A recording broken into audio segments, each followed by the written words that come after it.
The great hall breathes like a living thing, torches guttering high against vaulted stone, shadows crawling across banners that hang heavy with the weight of centuries. Every clan member has gathered, pressed shoulder to shoulder, the air thick with anticipation. No one dares speak above a whisper. Even whispers die quickly here. The ceremony is sacred, ancient, and tonight it has drawn more eyes than any other in living memory. At the center of the hall stands the Vampire King. His figure is carved in shadow, his presence radiating power so sharp it cuts through silence. He is Cade, Alpha of Alphas, the one every rival fears and every elder bows to, a monarch of blood and fury. His hands rest loose at his sides, but nothing about him is relaxed. He is a storm, waiting for a reason to break. Across the marble, moving with steps measured and slow, walks Leora. Her hair catches the torchlight, her chin lifts proudly, and though her heart beats like a war drum, her face shows no fear. She is the most sought-after female in the clans, bearer of the seer's blood, last of the White Thorn line, and every warrior knows that whoever claims her will hold not only her beauty but her power. Tonight everyone believes the king will make her his. Tonight they expect her to kneel, to bow her head, to accept her place at his side. An elder steps forward, his voice breaking the tension like a hammer against glass. By decree of the council and the law of blood, let the Alpha speak his choosing. The hall exhales as one. All eyes fix on the king. He raises his gaze to her, and when he speaks, his words roll like thunder across the chamber. Leora of the White Thorn, you were chosen by omen and by blade. I have fought, I have bled, and I have waited for this hour. Come now. Stand at my side, and the clans will bend or they will break. The words are ritual, but his tone is not. There is something personal in them, something dark and possessive. The crowd leans forward, waiting for her to move, waiting for her to bow. They already imagine the moment she submits, the moment the bond is sealed.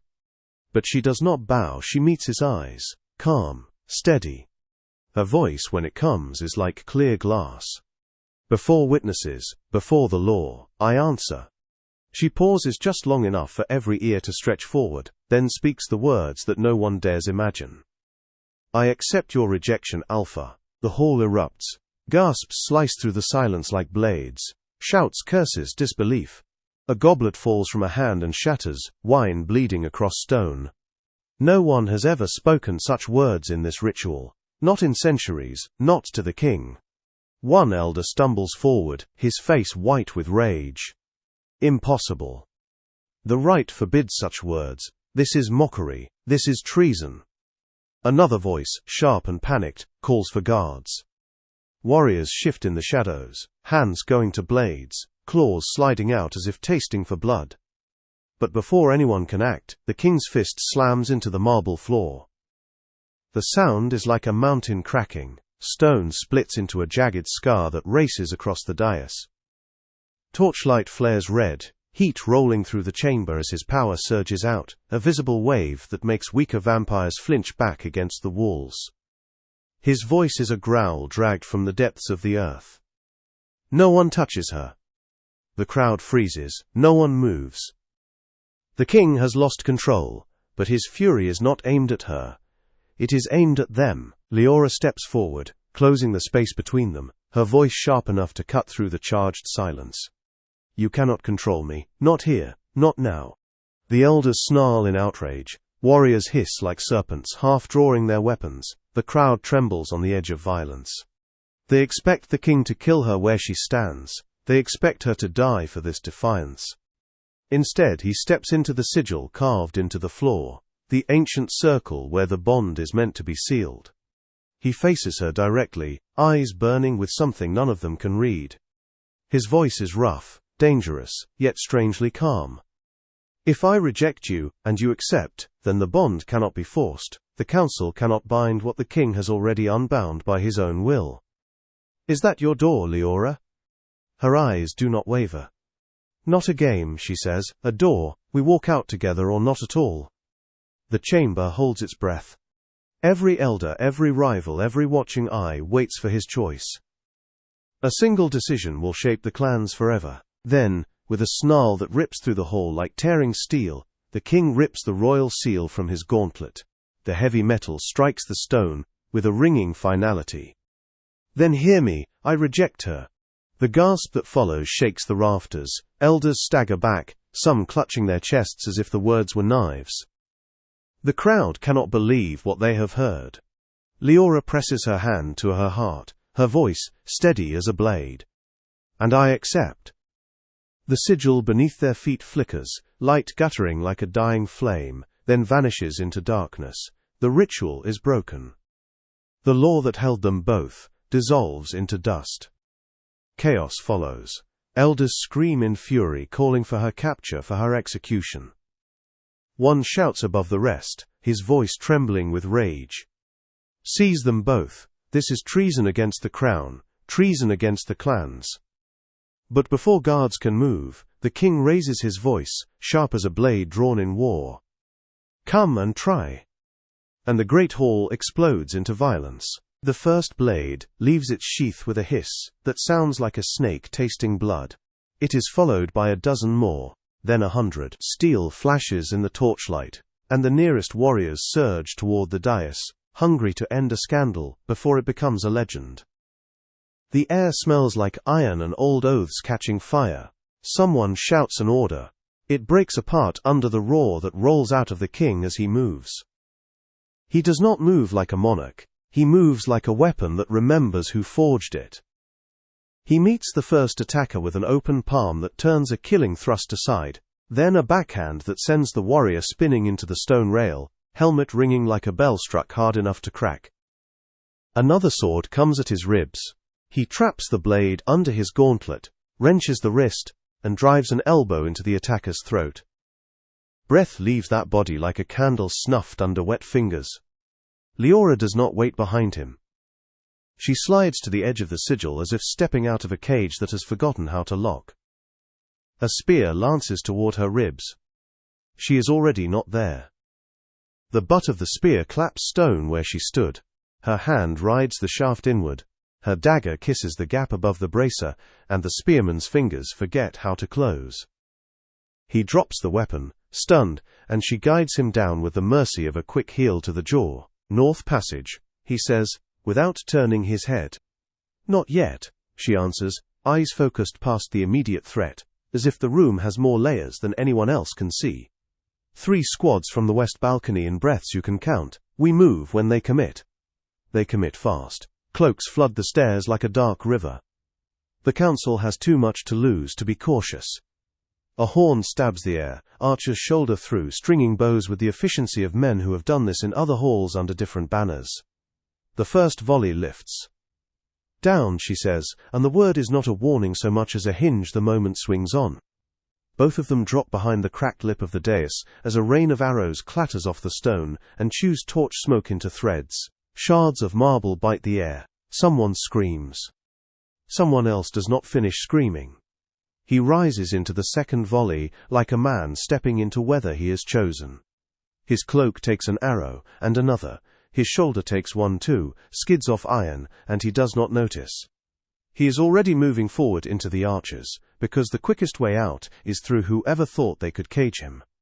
A halberd comes down, he catches it, snaps the shaft across his thigh, and flings the jagged end into a bowman who never imagined a broken stick could arrive so certain of his place in the world ending. Leora reads the room as if it is speaking to her in a voice only she understands. Timing is a taste on her tongue. She sees the left flank overextend, the right pause at the wrong breath. The captain glance to confirm an order and make himself slow for half a heartbeat. She moves into that half-beat, into that gap, and the captain's sword describes a wide, beautiful arc that cuts nothing but regret. She slides under it, and rakes her blade across the hamstring he forgot to guard. He collapses, shocked, hands grabbing for a leg that no longer listens. She leaves him alive. It is not mercy, it is math. A wounded captain is a hole she can predict. The horn calls a new pattern, shields lock, forming a wall that bristles with spears. They plan to pin the king and the seer here, crush them against the dais with weight and law. They do not plan for the floor. The floor has an opinion since he cracked it. The fractures run like veins. The sigil has lost its patience for being useful to its jailers. The push comes, hard and organized. Leora hears the cadence of boots. The breath before the slam, the point in the shove where balance is a question, not an answer. Now, she says, and they step sideways into a thin seam of space where momentum forgets where to go. The shield wall surges past, half a pace too far, then tries to correct. That is when he hits it. His shoulder drops, his weight becomes a decision, and he breaks the formation at its hinge. Men crash into each other, spears tangle, and the hall becomes a lesson in how quickly discipline turns into a pile of bodies when reality refuses to hold still. North Passage, he says again, and this time she nods.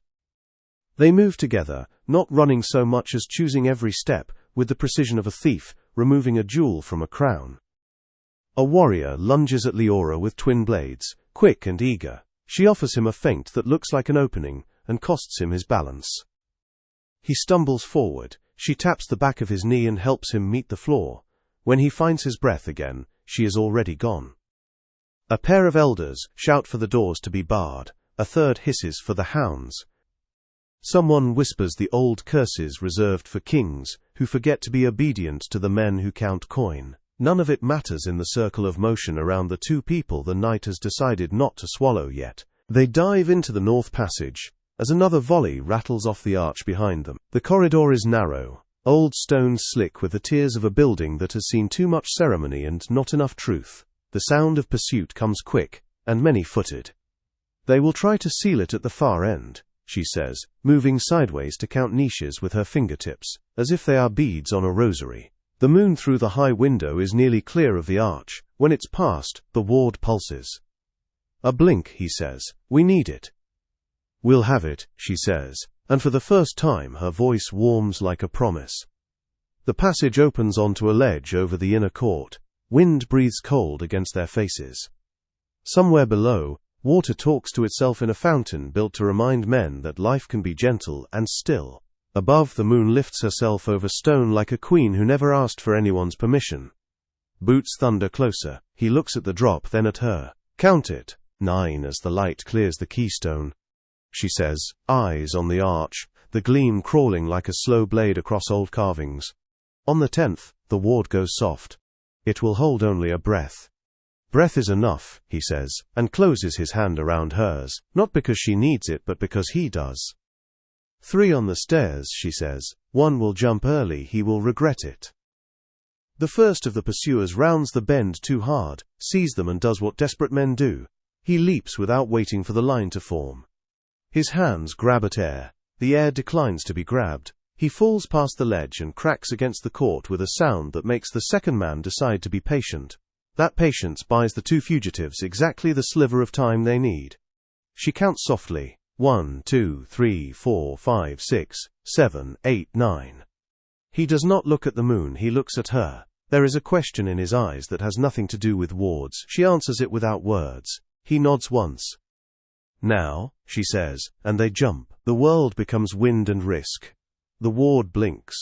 For an instant their bodies do not belong to gravity. They slide through a thin skin of power that tastes like copper and old rain, then drop clean into the shadow below. They hit hard enough to rattle teeth, roll, rise and keep moving, because the first rule of escape is not to admire the part you survived. Rooftops take them in. Slate tiles underfoot, chimneys like sentries, laundry lines snapping like flags of surrender they refuse to sign. The city spreads out in a dark geometry of roots and chances. Bells wake up and begin to complain. Someone releases the ravens. They spill into the night like spilled ink, learning it can fly. Docks, he says. The green hull dragon head. Jade barge, she answers. He owes you.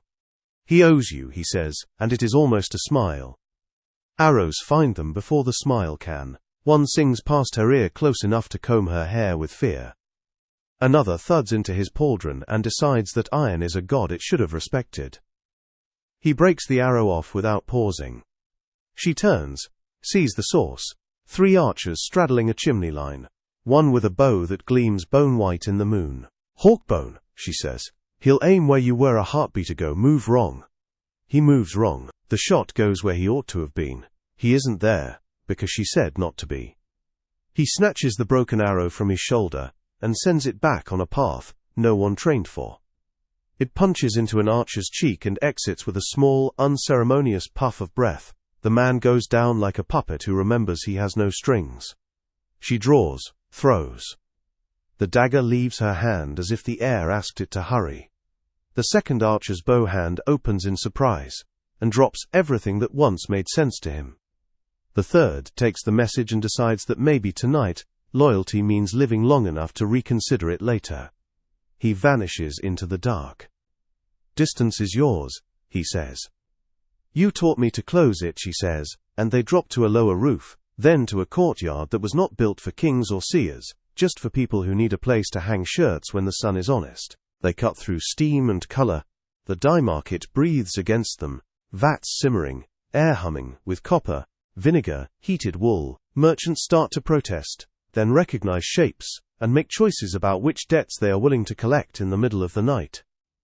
"I've seen no one," says a man with a scar that crosses his nose like an old road. "You still haven't," the king says, leaving a sliver of broken seal on a bench as payment or warning or both. Ravens rake the steam with black wings, but steam does not care about birds with jobs. Their scent spirals and fades. Footsteps clatter above, hounds whine as smells tangle, and commands lose their edges in heat. "Under," she says, "there's a grate behind the indigo vats. The aqueduct remembers us." He finds the grate by touch. It complains but yields. They slip into the throat of the city, where water drags secrets along the stones, and prayers written in older alphabets cling to the arches like moss that learned grammar. "Why the hall?" he says as their footsteps echo low and steady. "Why not flight before?" "Because if we ran without witnesses," she answers, "they would call it kidnapping or weakness, and hunt only me. I needed your rejection dressed in law. I needed the council to watch you break their leash with your own hands." He laughs once, a short sound that tastes like blood and pride. "You put the blade in my grip and told me where to cut." "I told you where the lock was," she says. "You chose to break it." "They will call it treason," he says. "They already did," she says. "Let them also call it precedent." The aqueduct opens its mouth toward the river. The sluice gate sits in its stone frame like a stubborn tooth. Bolts, corroded by time and the lies men tell themselves about permanence, grit under her fingers. "3 sunwise, 2 widdershins," she says. "On your breath." He braces, hands finding purchase where none exists, and pulls. The bolts scream. The gate shudders. Cold air rolls over them thick as velvet. Above, the shouts have grown sharper. Someone found a vent, and a reason. "Once we're on the catwalk," he says, "we are meat if they catch the angle." "They won't," she says. "The river hates being told what to do." The gate yields. Water speaks a little louder. They step onto a narrow walkway slick, with the opinions of a city that never dries. Lanterns swing above. Oars knock against hulls. The river's breath is the breath of something alive and old, and not entirely indifferent. A green hull slides out of the dark, dragonhead carved on its prow as if it believes in its own story. A voice comes from the deck that smells of salt and unearned humor.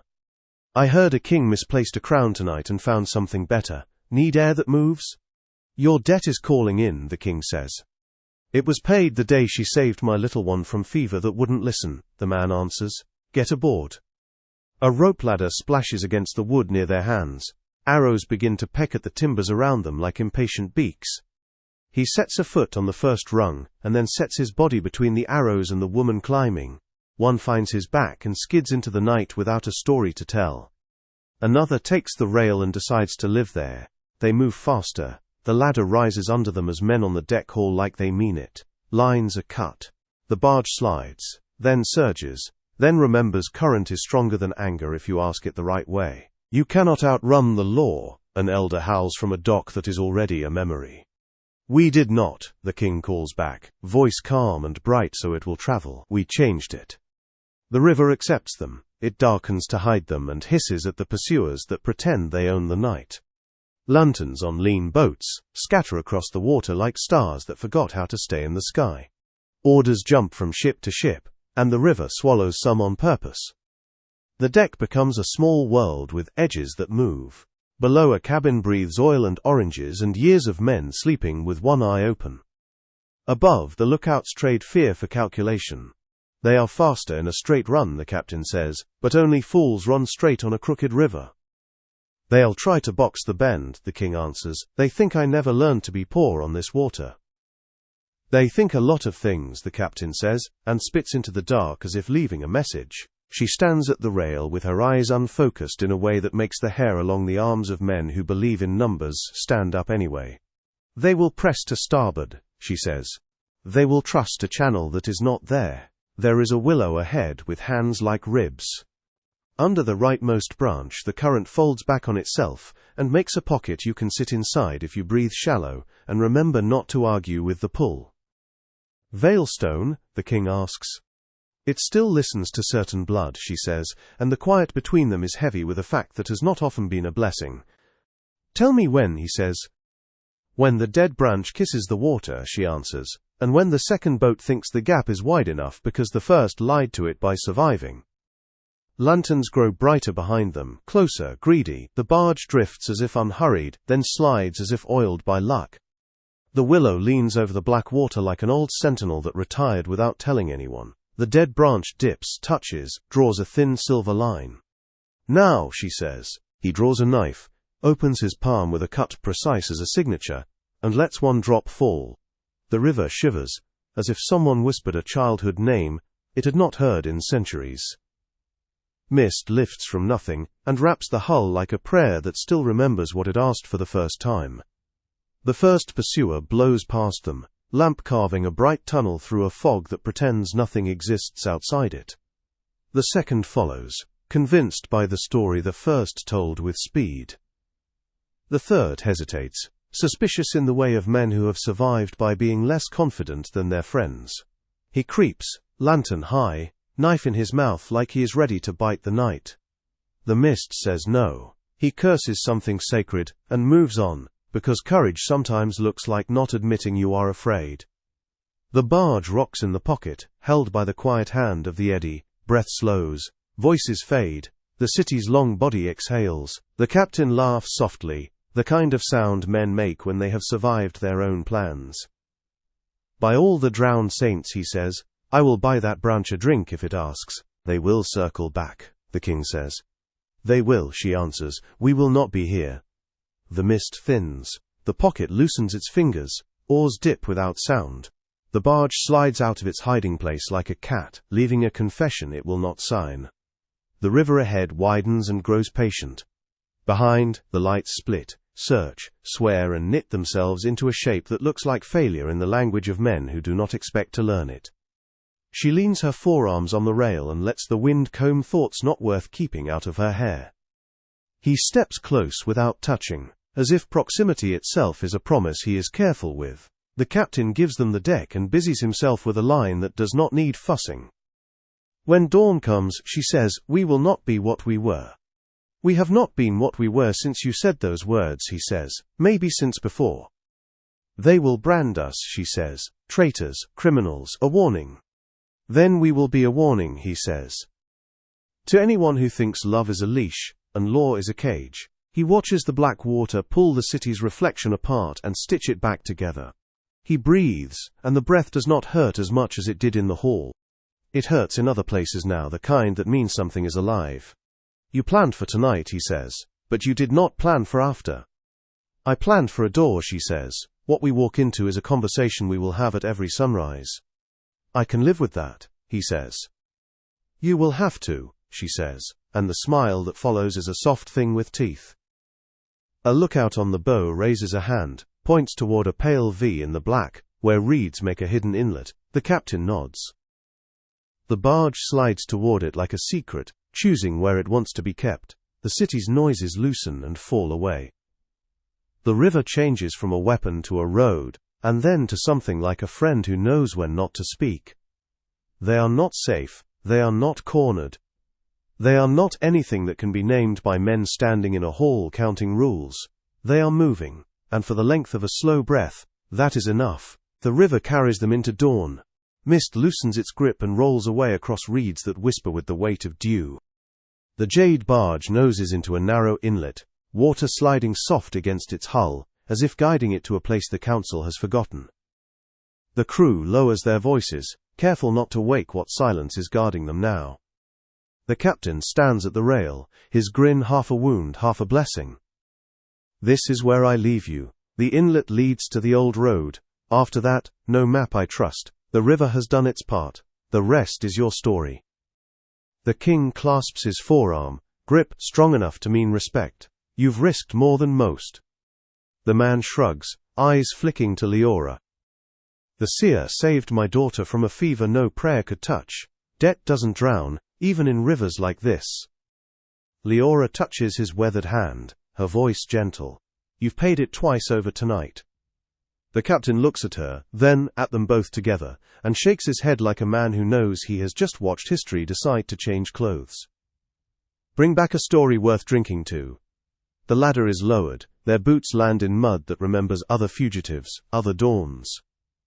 Behind them the barge slips back into the current, green hull fading until the river swallows it whole. They stand alone at the edge of the reeds. The path ahead is narrow, winding between stalks that reach higher than their heads. Birds break the morning with sharp cries. The smell of wet earth rises around them. He scans the sky, then the tree line. "South to the freeports, we could vanish under new names." She shakes her head slowly. "South is too easy. The council will bribe half the ports before we reach them, and the sea has ears sharper than the wind." "East then," he says. "The monasteries, books no one has touched in 100 years, walls too high to climb." Her eyes soften for a moment, imagining it, then fade back to resolve. "The monks will hide us, yes. But hiding is another kind of leash. We did not break the hall to trade one prison for another." He exhales, the sound of a man who has spent his life ruling and now must learn to listen. "North? To the border towns, hard soil, harder winters, but no council coin buys loyalty, where hunger is older than law." She stops him with a hand pressed lightly to his chest. "Or we could go where voices are already crying, where the council's reach burns lives no one else will protect. Not south, not east, not north. Just forward. Wherever they kneel under boots, we stand." Her eyes are steady on his, and for once he does not argue. He nods. Then forward it is. The reeds part under their steps, giving way to a dirt road that winds like an old scar through the land. Ahead lies forest, its canopy thick and green, already humming with insects, and the slow, secret pulse of a world not yet claimed by crowns. They walk until the reeds thin and fields appear, broken by wagons that lie burned in the grass. Smoke clings to the air, not fresh, not old, but heavy with the memory of fire. In the distance, a cluster of huts crouches near the tree line, silent and wary. Figures step out as they approach, men and women gaunt but not weak, their eyes watchful. A child hides behind her mother's legs, peering at the strangers with eyes too wide for her small face. A woman's voice cracks the air. "Are you the ones? The ones who broke the binding?" The crowd stiffens, whispers spilling. The river told it. The mist carried their names. The king lifts his chin, measuring but says nothing yet. It is Leora who answers. "We are who we are. What do you need?" A man steps forward, hat crushed in his hands. "The Baron takes our harvest, first and last, till nothing's left but ash. If we hide enough to live, he burns our wagons. The law says it is his right. The law says we must kneel." The king's voice cuts through, low and certain. "Then the law needs a lesson." Murmurs swell. Some faces brighten, others darken with doubt. The woman clutching the child speaks again, almost whispering. "Will you stay?" Leora glances at the king. He meets her eyes, a small nod between them, and she answers. "We will help, for as long as help is needed." "And after?" a villager presses. "After," Leora says, "we move to where the next voice cries out, but while we are here, no wagon burns, no child starves, and no lord sleeps easy." The words ripple through the group like fire licking dry grass. A seed is planted, they do not cheer, not yet, but their shoulders shift, their spines straighten. Hope is a thing that does not need applause to grow. That night, the huts glow with fires that have not burned in months. The king stands watch at the edge of the fields, eyes scanning the dark horizon. Leora sits among the villagers, her hands tracing the air as she speaks of what is to come. of what they can build. She does not promise safety. She promises a fight worth choosing. They listen because she speaks like one who already gave up a throne to keep her words true. When the first clash comes, it is not grand. A handful of the Baron's men ride in at dawn, expecting fear, finding instead a field lined with farmers holding tools like weapons, and one king whose blade hums for blood. They are sent back broken and limping, their message carved into bruises and cuts rather than parchment. Whispers spread, the seer, and the king. The woman who accepted rejection, and the monarch who threw down his crown. The story grows teeth, wings, claws, depending on who tells it. To the villages, they are salvation. To the council, they are infection. Weeks pass. The Baron's wagons are turned over, his guards disarmed. Food reaches mouths that forgot the taste of fullness. The law begins to fracture where it once pressed hardest. The king learns to wield his strength, not for command, but for shield.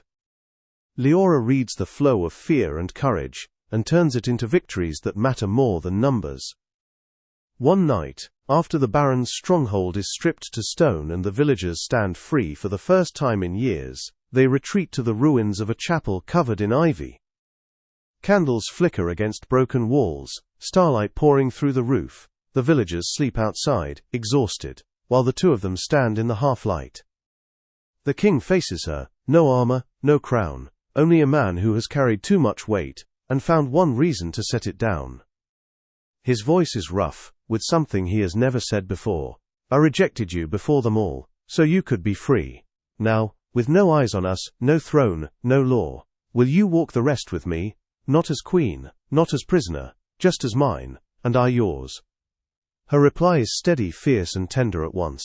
I rejected a crown so I could choose a man. I choose you, again and again, for as long as we walk forward. They press their foreheads together, a vow made without witnesses except the stars. Words are not law here, love is. Morning finds them on a hill above the village, smoke curling from chimneys, the sound of laughter drifting up like a song that forgot how to die. The king wraps an arm around her shoulders, his voice quiet. If the council comes. She cuts him off gently. When? He smiles, weary but unbroken. When they come, we'll be waiting, or gone, either way, together. She leans into him, her eyes on the horizon where forest and mountains stretch out like promises. We broke their story, now we write ours. And the road lies ahead, unwritten, waiting for every step.